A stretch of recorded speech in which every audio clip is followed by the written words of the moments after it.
नाजरीन, एक ऐसी खबर जो 11 फरवरी 2026 से गर्दिश कर रही है। दुनिया हैरान, माहिरीन शशधर।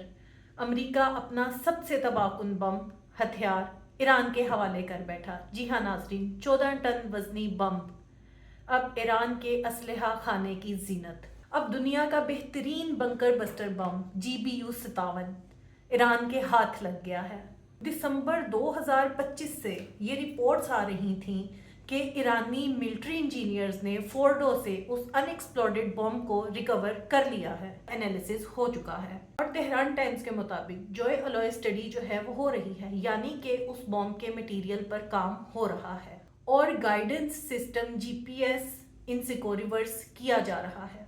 नाज़रीन, यहाँ पे ईरान के लिए मुश्किल सिर्फ एक है कि ईरान के पास B-2 बॉम्बर मौजूद नहीं, लिहाजा वो 14 टन वजनी एरियल बम बना नहीं सकता।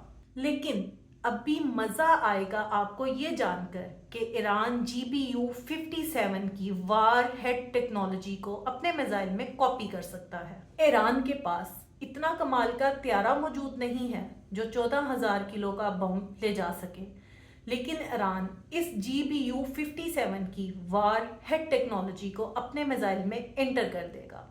फॉर एग्जाम्पल, फतह जो हाइपरसोनिक मिसाइल्स की सीरीज है उसकी रेंज 1400 किलोमीटर है। उसके अंदर टेंडम चार्ज पेनिट्रेशंस ऐड हो रहे हैं। फिर कोरम शहर सीरीज, आपने नाम सुना होगा, ये बैलिस्टिक मिसाइल्स की सीरीज हैं। उनमें enhance D penetration variations develop किए जा रहे हैं।